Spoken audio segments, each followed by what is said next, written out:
Hello friends, I am Ajay. Let me welcome you all to our special program Reality Buzz, जहां मैं आपको बताता हूं खबरों के पीछे की सच्चाई को लेकर। जी हां दोस्तों, आज मैं बात करूंगा मनीषा कोइराला के बारे में। जी हां, वही मनीषा जिनको देखकर ऐसा लगता था कि इनकी बॉलीवुड एंट्री को देखकर ऐसा लगता था कि ये तमाम एक्ट्रेसेस की छुट्टी कर देंगी, लेकिन अफसोस उनकी किस्मत ने उनका साथ नहीं दिया। तो दोस्तों, आज आप इस प्रोग्राम में देखने वाले हैं मनीषा कोइराला के तमाम अफेयर्स। मनीषा की हाल ही में सामने आई एक पिक जिसमें बिल्कुल ही अलग अंदाज में दिखी मनीषा कोइराला। मनीषा ने क्यों कहा मैं एलियन जैसी दिखने लग गई थी? मनीषा ने क्यों मांगी अपने लिए मौत? तो दोस्तों, शुरुआत करता हूं अपनी पहली खबर से और आपको बताता हूं मनीषा कोइराला के अफेयर्स के बारे में। तो दोस्तों, देखिए हमारी ये रिपोर्ट और जानिए मनीषा कोइराला के कितने अफेयर्स रहे हैं। लंबे समय के अंतराल के बाद इस बार मनीषा कोइराला निर्देशक सुनैना भटनागर की अगली फिल्म प्रिय माया के साथ सिल्वर स्क्रीन यानी कि बड़े पर्दे पर वापसी कर रही हैं। साथ ही ऐसी खबरें भी हैं कि मनीषा कोइराला जल्दी संजय दत्त पर बन रही बायोपिक में दिखाई देंगी, जिसमें वो नरगिस दत्त की भूमिका निभाएंगी। मनीषा के अपने फिल्मी करियर ने बेशक ही बुलंदियां हासिल की, लेकिन उनका निजी जीवन उतना ही सुखदायी नहीं रहा। कैंसर के साथ उनकी भयंकर लड़ाई के अलावा उन्होंने कई बार तो दिल टूटने का भी सामना किया है।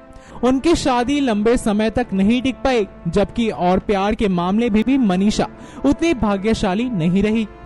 सबसे पहला नाम आता है विवेक मुशरान का, जिनके साथ मनीषा कोइराला का अफेयर बताया गया है।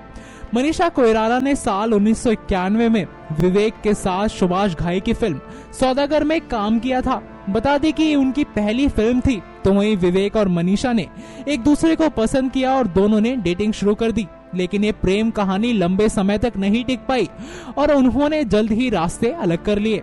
उसके बाद नाम आया नाना पाटेकर का। मनीषा कोइराला के सबसे ज्यादा करीबी लोगों में से एक 20 साल बड़े और साथ ही साथ विवाहित नाना पाटेकर का भी था। अन्य अभिनेताओं के विपरीत नाना और मनीषा बंद दरवाजों के पीछे अपने रिश्ते को कभी नहीं छुपाते थे।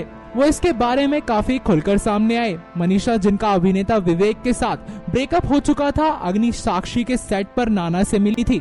मनीषा नाना के आकर्षण से ही प्रभावित हुए बिना नहीं रह पाई और दोनों ने ही फिल्म के दौरान चोरी छुपे डेटिंग शुरू कर दी। नाना पाटेकर एक विवाहित आदमी थे और मनीषा ने उम्मीद ये जताई कि वो अपनी पत्नी को तलाक दें। दुर्भाग्य से ऐसा नहीं हुआ और फाइनली उनका ब्रेकअप हो गया। इसके बाद नाम आता है डीजे हुसैन का।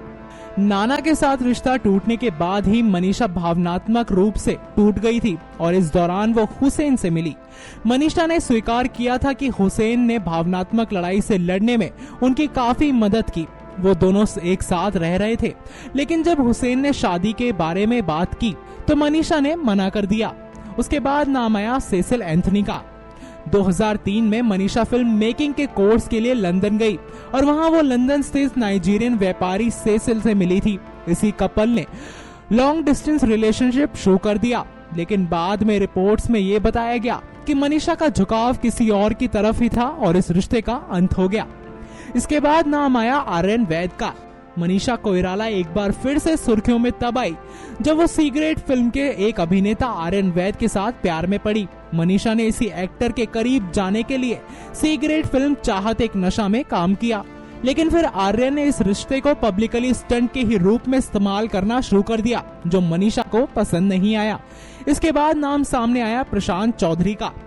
मनीषा और रेस्टोरेंट के एक मालिक प्रशांत चौधरी का प्यार परवान पर ही था और ऐसा माना जा रहा था प्रशांत के रूप में मनीषा को अपना सोलमेट मिल ही गया। लेकिन प्रशांत के परिवार वालों को ये रिश्ता कभी भी पसंद नहीं आया और जल्द ही ये रिश्ता टूट गया। इसके बाद नाम सामने आया अक्षय का। मनीषा ने 1 साल तक भारतीय नस्ल के ऑस्ट्रेलियाई अक्षय के साथ डेट की। दोनों पार्टी और सोशल इवेंट में एक साथ दिखते थे। मनीषा अक्षय से शादी करना चाहती थी, लेकिन अक्षय ने मना कर दिया। इसके बाद नाम आया क्रिस्पिन कॉनरॉय का। नेपाली ब्यूटी ने ऑस्ट्रेलियाई राजदूत क्रिस्पिन कॉनरॉय को लंबे समय तक डेट किया। मनीषा के साथ ही प्यार में क्रिस्पिन पागल हो गए थे और इस युगल ने 2000 में ही सगाई की थी, लेकिन 1 साल बाद ही मनीषा ने कहा कि वो इस शादी के लिए तैयार नहीं है।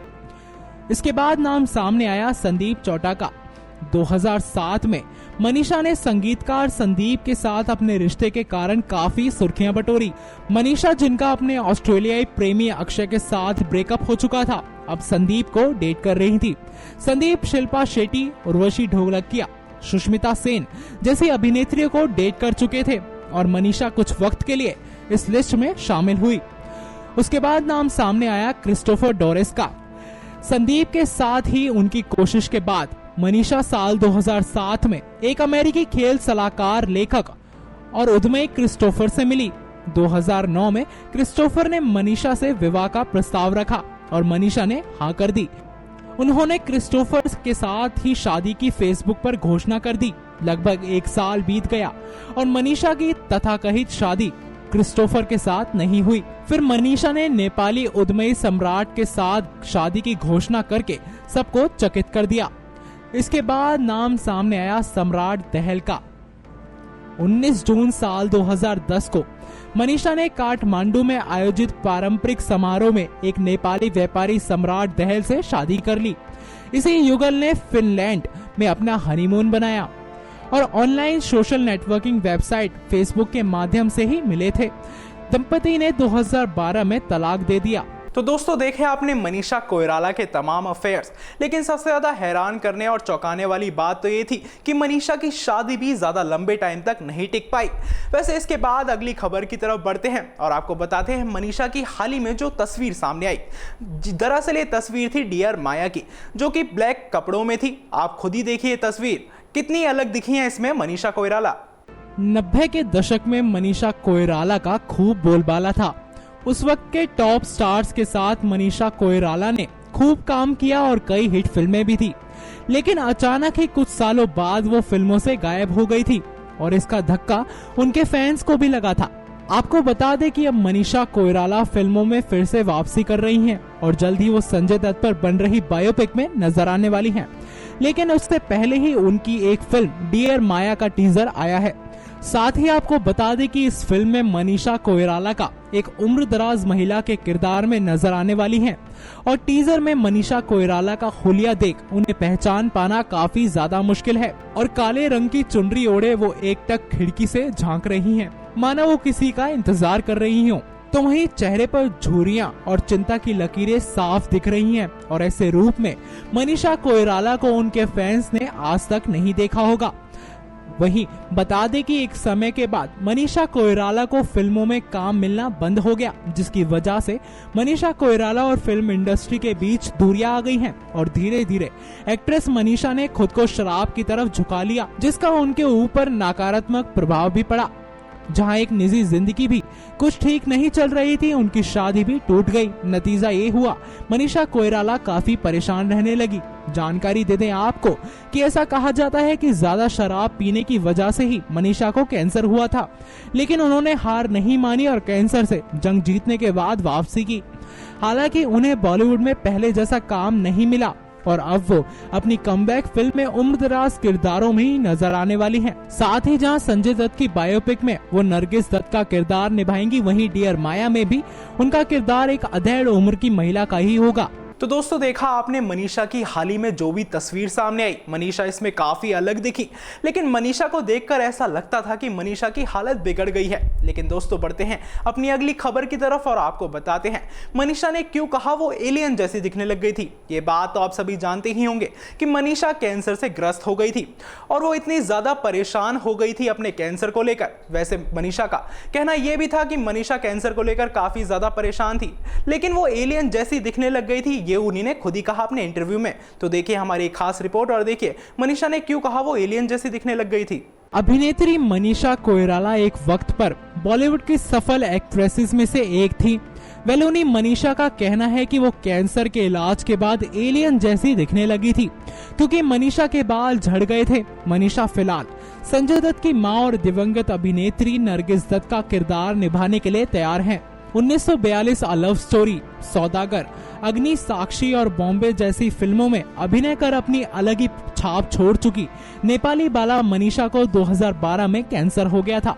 ये पूछे जाने पर कि क्या कीमोथेरेपी के बाद एक अभिनेत्री के तौर पर वो अपने लुक को लेकर चिंतित थी, तो मनीषा ने एक इंटरव्यू में कहा, मैं उस दौरान अपने बाल के झड़ने को लेकर वाकिफ थी, लेकिन अपने लुक को लेकर मुझे अंदाजा नहीं था। आमतौर पर तो कैंसर जैसी बीमारी से जूझकर उससे पार पाने के बाद ही लोगों के लुक में बदलाव आते हैं। मैं सिर्फ इतना ही चाहती थी कि मुझे इससे निपटने के लिए मानसिक रूप से तैयार होना था और मुझे परिवार की ओर से भी पूरा सहयोग मिला। कीमोथेरेपी के बाद ही मेरे बाल और पलके तक झड़ गई थी। जब मैं खुद को शीशे में देखती थी तो एलियन जैसी लगती थी। तो दोस्तों देखा आपने कैसे मनीषा ने अपनी बिगड़ी हालत को इस इंटरव्यू में बताया।